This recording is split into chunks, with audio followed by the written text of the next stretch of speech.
Hai, salam sejahtera. Anda sedang menonton Awani Pagi bersama saya Naila Huda dan Hakim Rahman yang masih lagi bersiaran secara langsung di rumah. Di tengah pandemik COVID-19 ini, kami di Astro Awani masih lagi mengambil langkah berjaga-jaga dan kami mengamalkan beberapa norma baharu seperti bekerja di rumah. Hakim. Ya, Naila, dan ini satu bukan normal baru, dah jadi rutin sebenarnya untuk saya. Dah biasakan diri dah. Baik, dan bercakap tentang COVID-19, penting untuk kita masih teruskan dengan norma-norma baharu ini kerana kita lihat semalam di Malaysia kita mencatatkan kes positif COVID-19 tertinggi iaitu dengan 1,884 kes baharu hanya dalam tempoh 24 jam dan kita lihat kes tertinggi direkodkan di Selangor bukan lagi di Sabah. Dan semalam ini kita melihat secara keseluruhannya kes aktif dengan kebolehjangkitan COVID-19 adalah sebanyak 13,842 kes, manakala daripada jumlah kes baharu terdapat 2 kes import yang mendapat jangkitan dari luar negara. Dan Selangor, negeri tertinggi dengan pertambahan kes harian dengan sebanyak 1,203 kes, diikuti Sabah 289, wilayah Persekutuan Kuala Lumpur 196 kes dan dalam masa yang sama kita juga merekodkan pertambahan 2 kes kematian dan ketika ini 115 kes positif COVID-19 yang sedang menjalani rawatan di unit rawatan rapi ICU ini peningkatan tertinggi kes harian yang direkodkan dalam negara kita dengan kes tertinggi direkodkan di Selangor. Dan apa yang juga dikongsikan semalam, kebanyakan kes positif sebenarnya yang direkodkan di Selangor ini dicatatkan dari kluster teratai. Dan kluster teratai ini kita lihat merekodkan lebih 1,200 kes semalam membabitkan pekerja di kilang Top Glove. Hakim. Ya, dan kilang Top Glove ini juga menyumbang kepada angka tertinggi. Dan dalam masa yang sama juga ini menyebabkan kerajaan mengambil langkah untuk mengenakan PKPD di kawasan pendapatan pekerja Top Glove.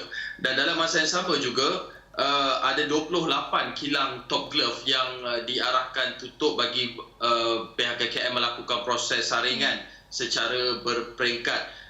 Dan dalam masa yang sama juga kalau kita lihat sehingga 23 November ada lebih 5,000 ujian saringan telah dilakukan dan 1,000 lebih didapati positif. Dan dalam masa yang sama juga ini pastinya menjejaskan operasi apabila ada kilang yang ditutup.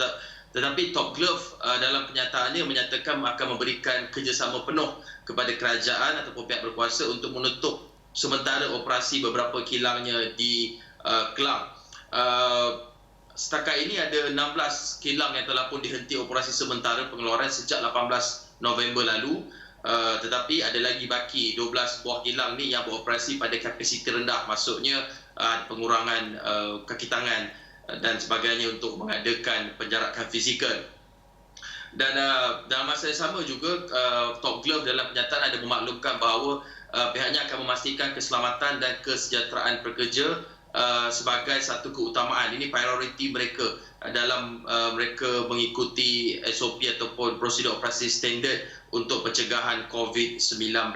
Dan dalam masa sama seperti biasa SOP-nya adalah melakukan disinfeksi untuk memastikan kawasan persekitaran tidak mempunyai virus dan ini dilakukan secara berkala. Naila. Ya, dan kita lihat kes indeks kluster teratai ini direkodkan sebenarnya awal November lalu tetapi kilang Top Glove masih lagi tidak ditutup ketika itu. Itu yang menjadi persoalan sama ada pematuhan SOP itu dikawal ketat ataupun tidak di kilang-kilang Top Glove ini. Ini yang dipertikaikan juga media antarabangsa sebelum ini apabila Top Glove antara syarikat yang berjaya, antara yang meraih keuntungan ketika pandemik COVID-19 kita tahu, tetapi dalam masa yang sama pematuhan SOP kebajikan pekerja itu menjadi persoalan juga dan kita harap kerjasama ini kita lihat dapat menghasilkan mungkin kebajikan yang lebih baik, keselamatan bagi pekerjanya.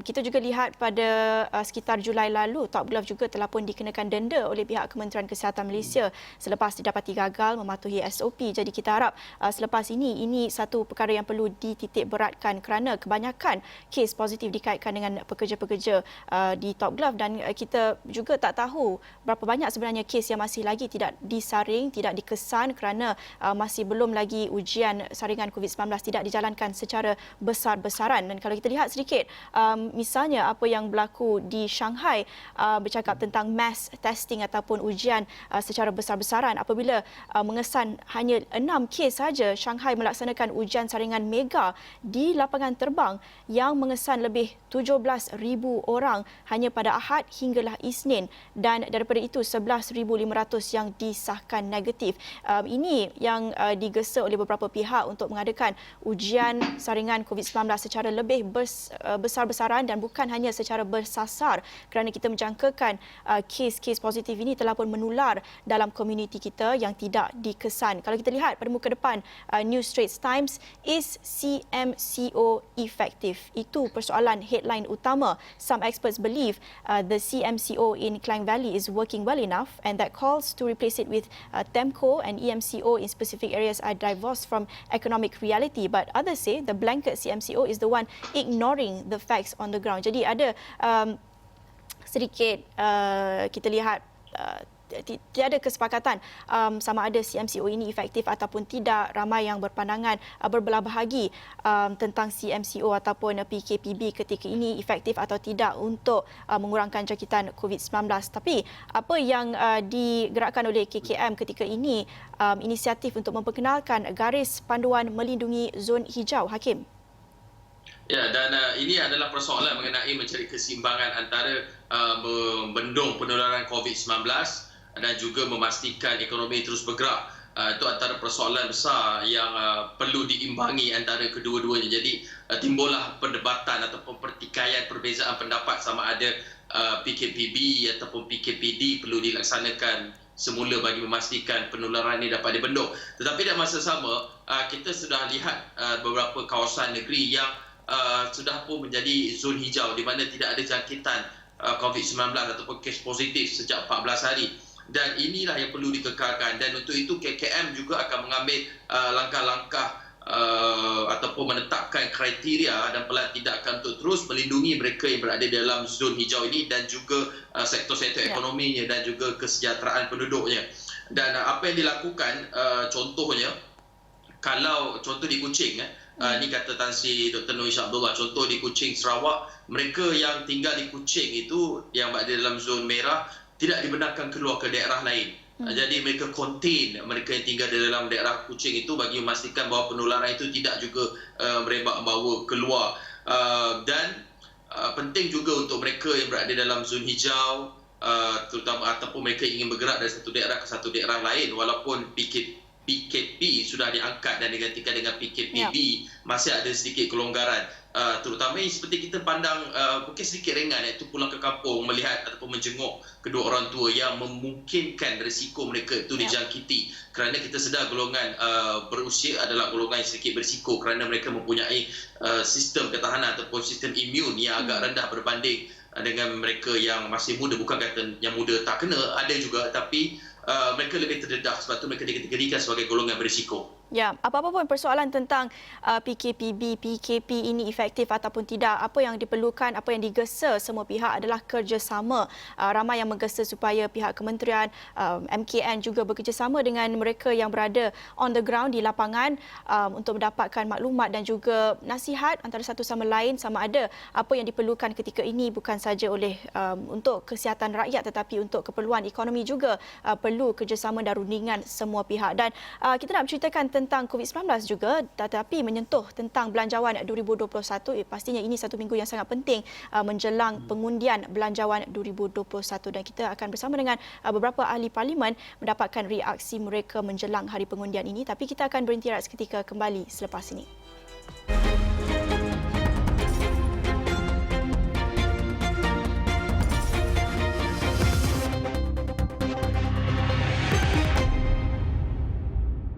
Bertemu kembali di Awani Pagi bersama saya Naila dan Hakim, dan menjelang pengundian belanjawan 2021 pada minggu ini, Kerajaan Perikatan Nasional berdepan cabaran dan juga persoalan sama ada ia diluluskan atau tidak, dan lagi menyukarkan apabila lebih 20 usul undi tidak percaya dikemukakan ahli parlimen yang masih belum diusulkan di Dewan Rakyat setakat ini. Dan baru-baru ini kita juga lihat Tengku Razaleigh Hamzah mendedahkan suratnya kepada Yang di-Pertua Dewan Rakyat Datuk Azhar Azizan Harun bahawa beliau tidak akan hadir membahaskan belanjawan selagi keabsahan kerajaan Tan Sri Muhyiddin Yassin dibuktikan di Parlimen. Dan persoalan paling utama pastinya bagaimana kesejahteraan rakyat dapat dijamin dalam belanjawan 2021 di tengah ketidaktentuan politik dan ekonomi ketika ini. Jadi untuk membincangkan perkara ini bersedia bersama kami pagi ini Ahli Parlimen Muar Syed Saddiq Abdul Rahman menerusi talian dan juga Ahli Parlimen Batu Kawan Kasturi Pato menerusi Skype. Kita nak mulakan dengan YB Kasturi. Selamat pagi. Apa kebimbangan YB ketika kita berdepan dengan ketidaktentuan politik dan ekonomi? Apa outcome-nya pada belanjawan 2021, YB?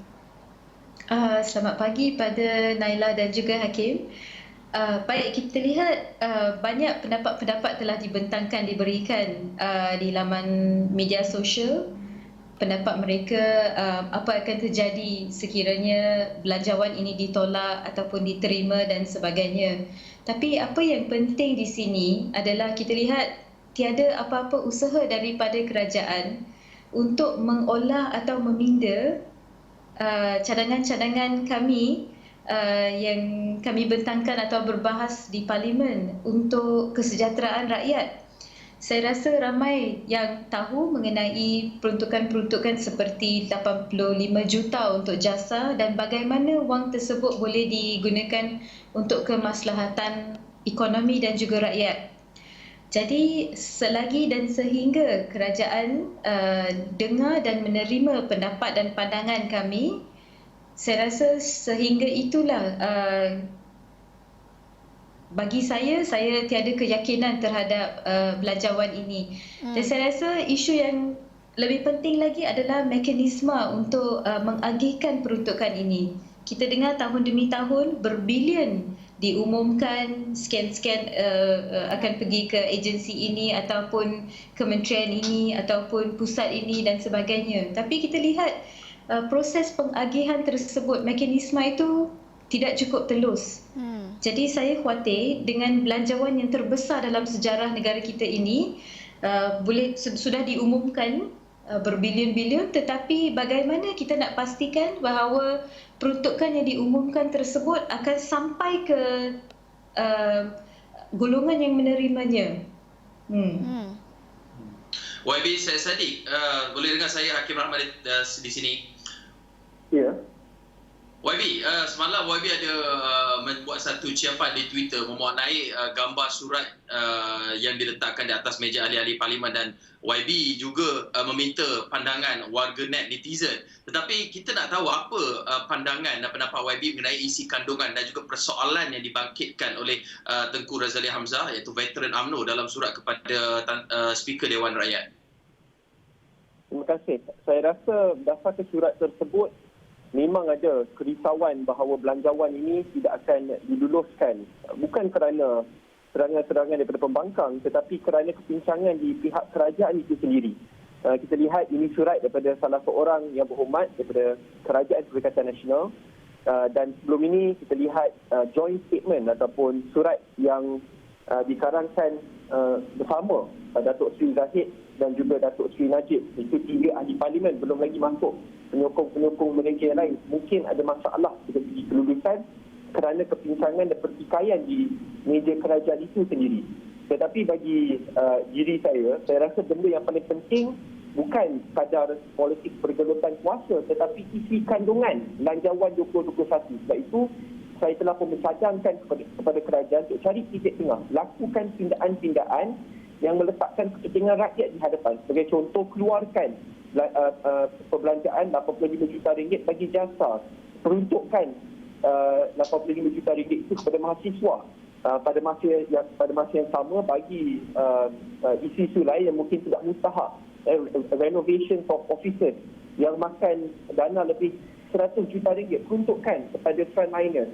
Ada banyak perkara mustahak daripada pengeluaran KWSP kepada isu pelanjutan moratorium khususnya bagi golongan M40.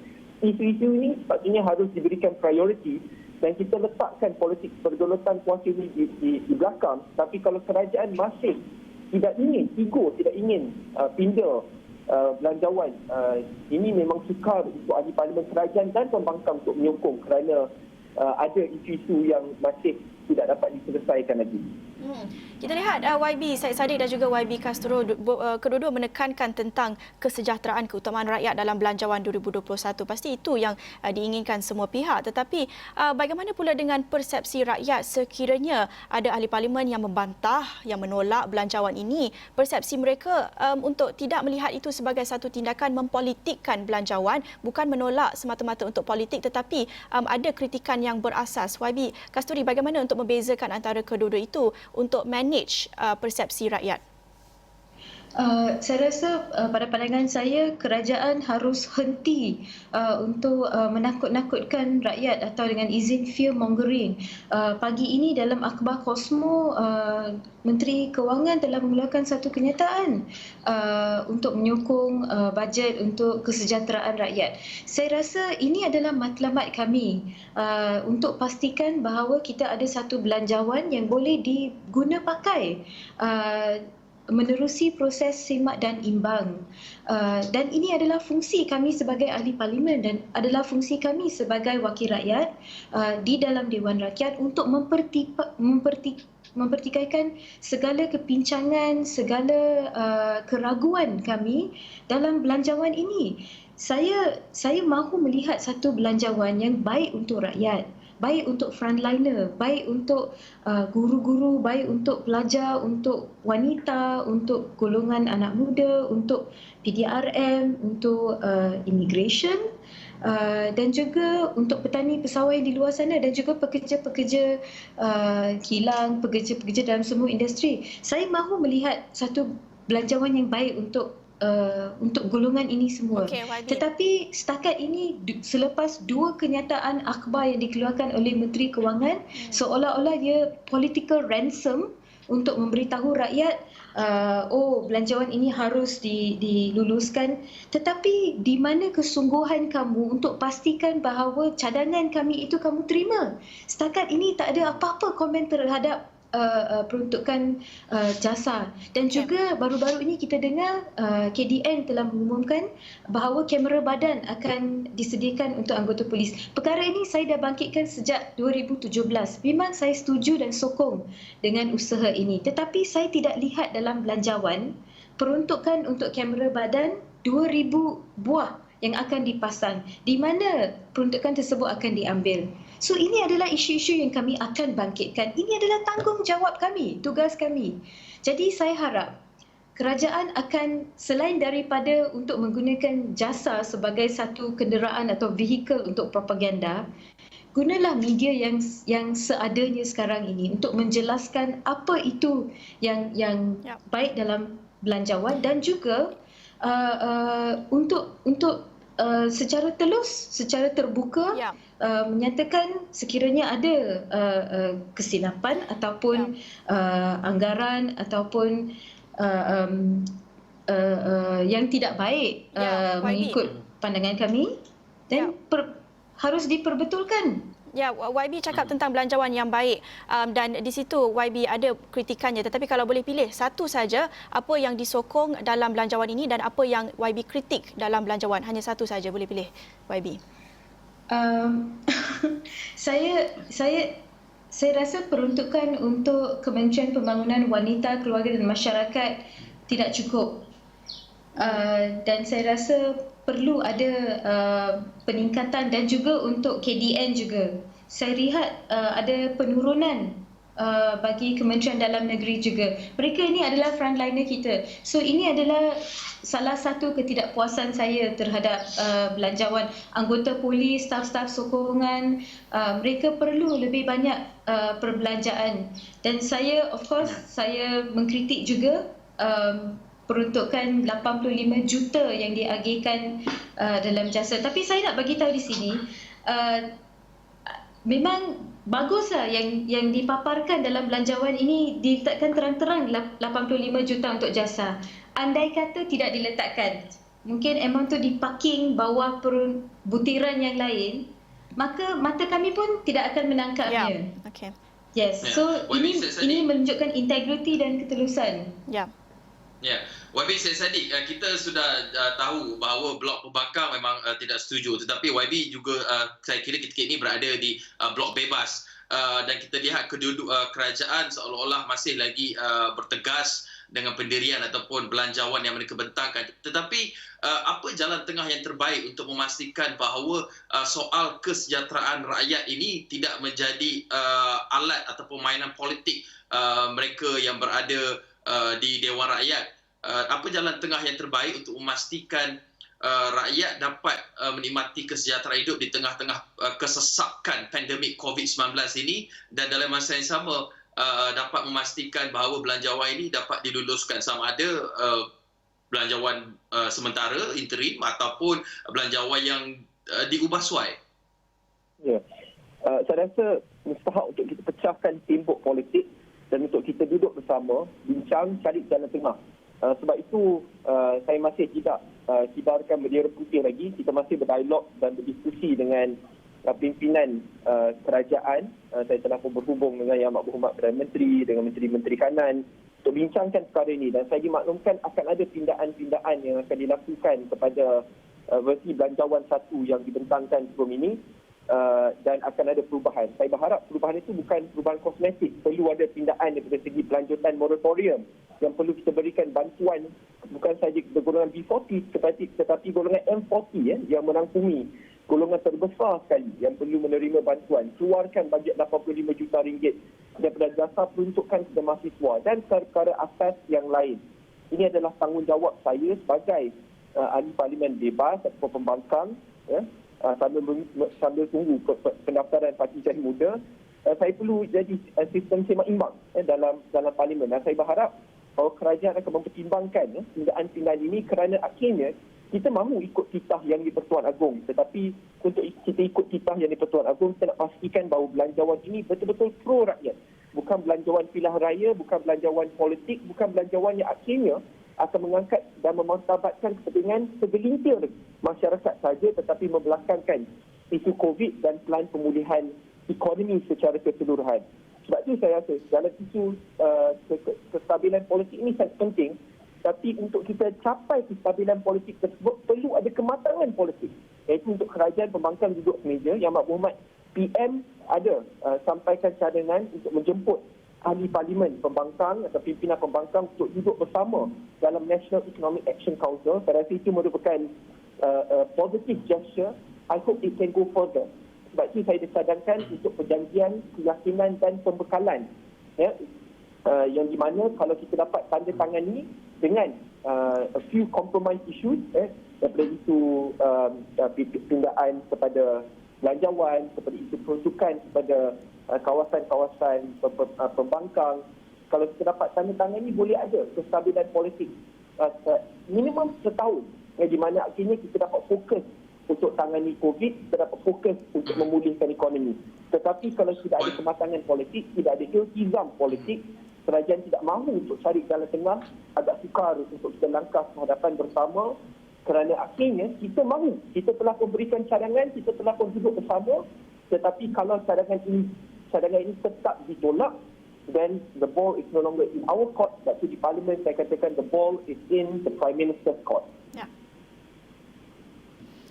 YB Syed Saddiq, tadi YB Syed Saddiq ada sentuh sedikit saja, ringkas saja untuk mengenai pertemuan dengan Yang Amat Perdana Menteri dan PM memberi kata bahawa akan mempertimbangkan, tapi daripada pandangan YB sendiri, adakah pertimbangan itu akan diberi pertimbangan yang benar, pemberatnya untuk mereka mengubah suai, ataupun lebih kepada bersifat mententeramkan desakan dan juga permintaan untuk mengubah ataupun meminda versi 1 belanjawan 2021 ini, YB?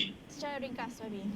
Saya rasa kalau lihat permintaan daripada ahli parlimen pembangkang dan juga kerajaan, ia bukan sahaja berkenaan isu kosmetik, lanjutan moratorium, pengeluaran KWSP, fokus pada mahasiswa, kita turunkan kos pengajian di universiti, IPTA dan IPTS, khususnya apabila anak-anak muda kita tidak menggunakan fasilitis di sana dan terpaksa menampung kos wifi di rumah dan yang lain. Saya rasa perkara-perkara ini adalah perkara yang mustahak, bukan sekadar kosmetik. Dan kalau Yang Amat Berhormat Perdana Menteri betul-betul serius, ada iltizam politik dan ingin cari titik tengah untuk kita langkah ke hadapan bersama, saya rasa dia akan bersetuju. Kalau tidak dengan semua, tetapi sekurang-kurangnya dengan beberapa cadangan yang telah pun diketengahkan. Jika ada persetujuan di mana kita dapat cari titik tengah, ini menunjukkan bahawa politik di Malaysia betul-betul matang. Jangan kerana kita berbeza pandangan politik, kita berada dalam parti politik yang berbeza, kita tidak boleh meletakkan kepentingan rakyat di hadapan. Kalau dahulu kita berjaya untuk pindah perlembagaan through bipartisanship, kenapa dalam bab belanjawan ini kita tidak boleh? Sebab itu saya berharap akan ada iltizam dan sebatangan politik untuk kita cari titik tengah. Okey, baik. Terima kasih kepada YB Syed Saddiq, Ahli Parlimen Muar, dan juga YB Kasturi Pato, merupakan Ahli Parlimen Batu Kawan. Masing-masing berkongsikan tentang pandangan mereka menjelang pengundian Belanjawan 2021. Sama ada titik tengah itu akan ditemui antara pihak kerajaan dan pembangkang untuk sama-sama menjayakan belanjawan ataupun akan diadakan satu belanjawan interim. Itu menjadi persoalan dan kami akan bawakan laporannya di Astro Awani. Dan sekian saja daripada saya, Naila Huda dan Hakim Rahman di Awani Pagi. Salam hormat.